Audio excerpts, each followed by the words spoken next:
গত তিনটি বিতর্কিত নির্বাচনে যারা দায়িত্ব পালন করেছেন আগামী নির্বাচনে তাদের দায়িত্ব পালন করতে না দিতে নির্বাচন কমিশনকে অনুরোধ জানিয়েছে বিএনপি।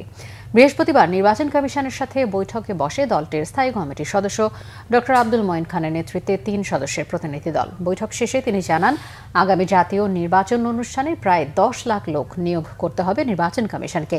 এই বিপুল সংখ্যক জনবল নির্বাচন কমিশনের নেই উল্লেখ করে মঈন খান বলেন, এত লোকবল বিভিন্ন সেক্টর থেকে হায়ার করতে হবে।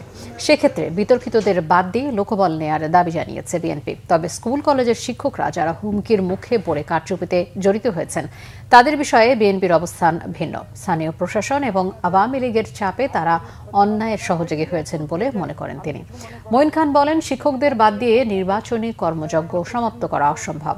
আগামী নির্বাচনে কাদের সাথে জোটবদ্ধ হবে বিএনপি সে বিষয়টি এখনও সিদ্ধান্ত হয়নি বলেও জানান তিনি। স্বৈরাচার বিরোধী আন্দোলনে ভূমিকা রাখা যে কোনো দলের জন্য দরজা খোলা বলেও জানান বিএনপির এই নেতা। দেশের প্রশাসনিক বিভাগকে রাজনৈতিকভাবে মোটিভেটেড করে বিগত 2014, 18 এবং 24-এর যে 3টি নির্বাচন আপনারা দেখেছেন, সেই নির্বাচনগুলো নির্বাচনের নামে কি হয়েছে? প্রহসন হয়েছে। কাদের দ্বারা হয়েছিল? এই যে যারা নির্বাচনের দিন যারা সরকারি কর্মকর্তা হয়েও যারা নির্বাচন কমিশনের পক্ষে নির্বাচন পরিচালনা করেছিল, তাদের কারণে হয়েছিল।